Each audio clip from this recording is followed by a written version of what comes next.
Welcome to part 2 of our must-have PS2 RPG series. If your favourite game isn't on the list, it's most likely included in part 1. There's a link to that video down below.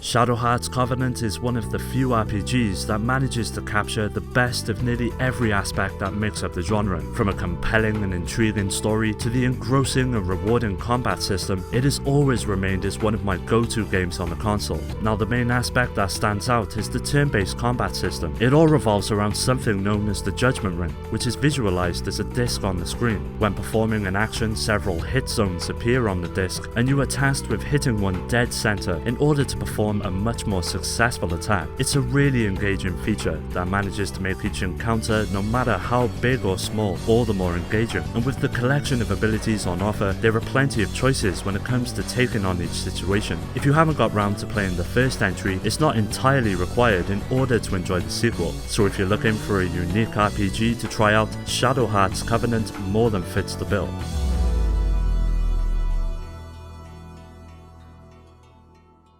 Devil Digital Saga is a highly engrossing RPG that primarily takes place within the digital world known as the Junkyard. You assume the role of the main protagonist, and as part of a tribe, you fight the several rival groups that reside within the Junkyard to ultimately ascend to a place known as Nirvana. It may sound nonsensical, but the overall narrative is what steals the show. The development of each character you encounter is a real highlight and goes a long way in creating a believable and intoxicating adventure. If you are at all familiar with the series, you'll already know what to expect when it comes to battles. Each one plays out in a turn-based fashion and sees each party member transforming into a demon form in which to fight enemies. Through the use of something known as the Mantra Grid, it is possible to nurture each party member and assign new skills upon reaching certain conditions. This aspect soon becomes the best part of the overall game, as there are quite a few options when it comes to progressing each character's abilities that really opens up a wide range of strategies to utilize. Everything from the battle system to the characters, from the music to the story, is expertly crafted and an absolute joy to behold and play through. So if you haven't got around to it, now is the perfect time to pick it up.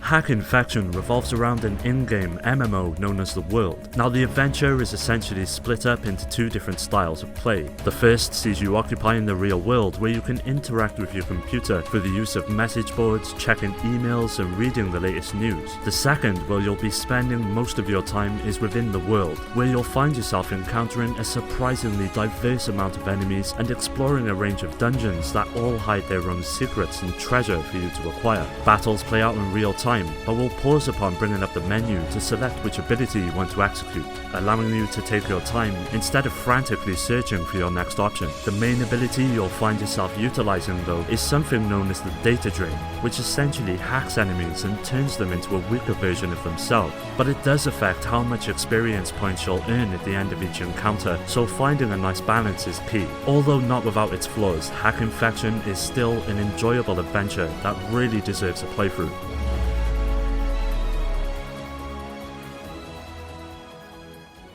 As the third entry in the series, Xenosaga Episode 3 carries on the tale of Shion, a former employee of an organization known as Vector. After the revelations of the previous outing, she once again is plunged into an adventure that manages to mix both religion and philosophy into an intriguing narrative. Gameplay sees the player exploring a wide range of locations and undertaking a generous amount of both main and side quests that all manage to feel integral to the overall plot. Once in battle, a turn-based system is present that is mainly split into two different styles. One is human-based combat, with the other utilizing mechs known as ES units. During each encounter, a meter known as the boost gauge will build and grants the player the opportunity to unleash special abilities once filled. Using the ES unit sees the bar being swapped out for something known as the anima gauge, and upon filling that one, the mech enters a state in which higher amounts of damage can be dealt. Although there are some slightly frustrating aspects to the overall experience, such as drawn-out battles and conversations,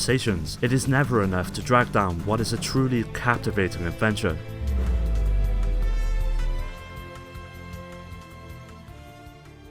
The first thing that will strike many about Wild Arms 3 is the incredibly unique art style that permeates throughout the entire experience. It's a stark change to the visual style of the first two entries and really adds to the overall quality of the adventure. This time around you assume the role of a young lady known as Virginia, who soon sets out with a band of like-minded individuals as they try to unravel the mysterious history of the planet. Now the third iteration was the first time in which every party member had the ability to use arms, and because of this a lot more strategy is lended to the turn-based battling system, with each character now playing as much as an important role as the main. Throughout the journey it is possible to upgrade each set of arms through the use of shops, which can be found in nearly every town you'll be visiting. A huge array of options are available, making it easier than ever to cater each character to your specific style of play. In my opinion, this is a much better offering than the previous entry, so if you're a fan of the series or are looking for something new to get into, do not hesitate in picking this up.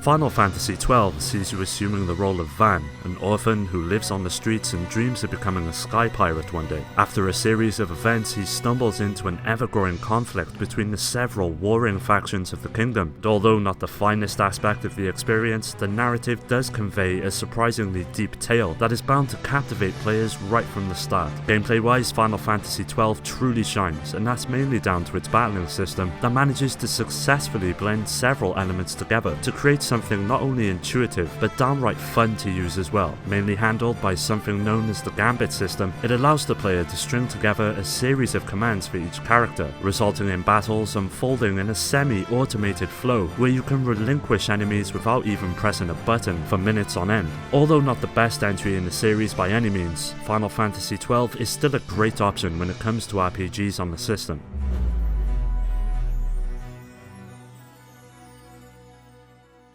Radiata Stories is an RPG that largely went by unnoticed. It sees you cast as the main protagonist known as Jack, as he and a group of heroes set out on an adventure to ultimately save the kingdom. Now what makes the game stand out is that out of the nearly 300 characters you'll be encountering, a good portion of them can be recruited into your party. This opens up an immense amount of diversity in playstyles and gives the world in which the game takes place a real weight to it, as each NPC has their own backstory and personality that adds to the overall believability of the events that take place. In order to recruit them, certain conditions need to be met, such as several side quests that help out the NPC with a specific issue. This all hugely plays into the real-time battling system, as each party member can be swapped out on the fly, depending on the situation at hand, and with such a range of options, there's always something for each circumstance. If you even remotely consider yourself a fan of RPGs, you owe it to yourself to pick this one up and give it a go if you haven't already.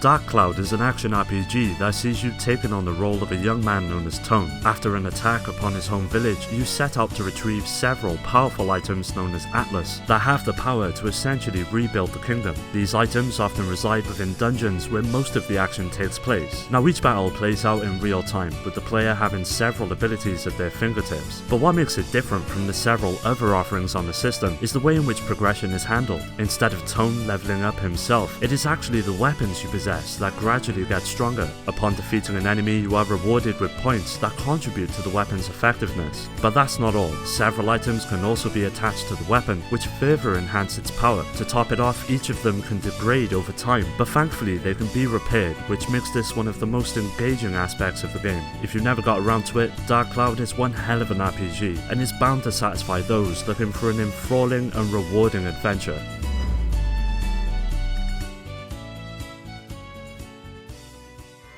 Kingdom Hearts 2 introduced players to a completely new protagonist in which to follow. Instead of assuming the role of Sora, for most of the beginning of the game, a boy known as Roxas takes center stage in another adventure that melts the worlds of Disney and Square together. Much remains the same from the previous outing, with battles playing out in real time, and a huge array of both physical and magical abilities being afforded to the player. Two new additions managed to add a bit more depth to the combat system, known as Reaction Command and Drive Gauge, which allow you to deal out enemy specific attacks, as well as summon special characters by creating a bond between yourself and a party member. It's a neat little system that really comes into play during some of the more challenging encounters throughout the adventure. Now, Kingdom Hearts 2 does feel quite linear when compared to its predecessor. That distinct feeling of freedom is still present, but it just seems to push you along a lot faster than the first outing. But with 5 new worlds to explore, with some old favourites returning as well, it is still a pretty sizable journey. If you enjoyed the first outing, this one is essential.